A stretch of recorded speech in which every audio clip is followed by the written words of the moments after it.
Hey guys, this is Austin, and today I'm here with a full tutorial on how to build a gaming computer. With the current generation of consoles stuck in 2006, there's never been a better time to build yourself a gaming PC. To start with, let me go over the parts, which are all from my latest $500 budget gaming build. If you're building that computer, then perfect, but even if you're building a different machine, this tutorial still applies. I won't go into detail on each part, so if you want to know more, feel free to check out that video and then come back here when you're done. To build the computer, you should have a decently sized workspace, and as far as tools go, all you really need is a Phillips screwdriver and a knife. You should also work on tile or hardwood floors, as if you build on carpet, you could potentially build up some static electricity, which could harm your components. It's also a good idea to touch the steel case before handling any sensitive parts to ground yourself out. The first step is grabbing our case, which for this build is an Antec 300. Bust out the unboxing knife and pop the cap on the box. You'll find a bit of foam, and under that the instructions, which of course we aren't going to look at. We're rebels like that. Flip the box upside down, and then pull the box over the case. Then just pull the plastic wrap off and flip it right side up.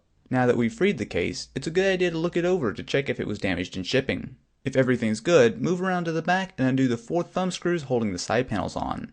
Slide both the left and right panels off so we have room to work. Inside you should find a small box of accessories, which will contain 2 small bags of screws. Put these aside as we'll be needing them a bit later. Push the case off to the side for a bit and grab your power supply. Inside here is another manual, the power cable, a few small screws, and the supply itself. Grab it and remove the plastic wrap. Now let's install it. Make sure it's oriented correctly with the cables coming out the back, and then place it on the bottom of your case. There should be metal tabs to make sure you've got it properly aligned, but the best way to check is to look at the rear of the case. There are 4 screw holes you'll need to keep the supply in place. Double check that all of these are lined up. If not, readjust the supply until it's all good. Grab the small bag of screws you got with the power supply and your screwdriver. Drop a screw into one of the holes and tighten it decently but not all the way in case something needs to be readjusted. Then go to the hole opposite where the first screw is and do that one. Then just finish the last 2 screws. Now that everything is in the proper place, go back and tighten each screw down to make sure the supply isn't going anywhere. Nicely done, we have the first component in our build installed. Push the case back for a bit and grab your motherboard. In here you should find a pair of SATA cables, one straight and one angled, and the I/O shield for your ports. Set the motherboard aside for a second, and below you'll find the manual and driver's DVD. Set this one aside as it actually is helpful later on. Now gently pull the motherboard out and set it on the bag. One thing to keep in mind is that the motherboard is one of the most sensitive parts to static, so when you are handling it, always touch it by the plastic parts. You should also leave it on the anti-static bag instead of letting it sit on your table. Before we move on, let's take a look at a few of the important features of the board. First of all is the CPU socket, which as the name implies is where your CPU goes. To the right of this are the slots where you'll install RAM. Below the CPU socket, you should see your PCI Express slots. These are what you'll plug your graphics card into, as well as various other cards like Wi-Fi or capture cards. Toward the bottom of the board are 4 SATA connectors, which are for connecting hard drives. On some motherboards you'll have 2 types, SATA 2 and SATA 3. The only difference is that SATA 3 is faster and works better if you have an SSD. There are more important bits on the board, but those are the main things you need to learn.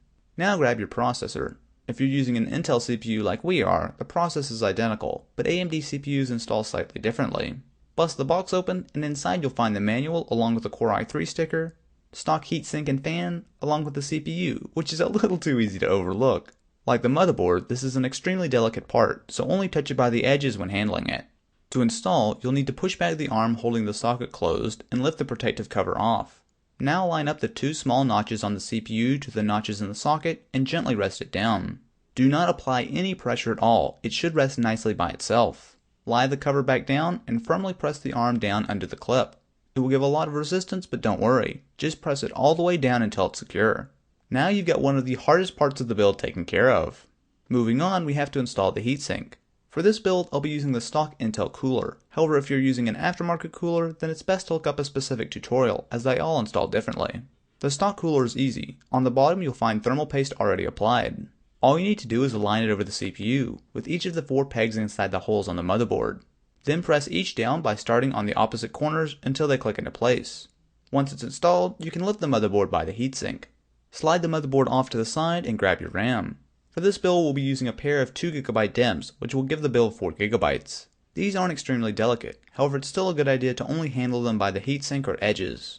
On the bottom you'll find a series of gold pins with a slightly offset notch. You'll see a matching notch in the slot on the motherboard, which means they can only go in one way. Pop open the clips on the side and then drop the RAM in. Press firmly on both ends until it snaps into place. Then just pop the other DIMM in the same way and you're good to go. That's it for part 1 of this tutorial. If you enjoyed, definitely be sure to leave this video a thumbs up, and check out part 2, which will be on screen now as well as in a link in the description of this video.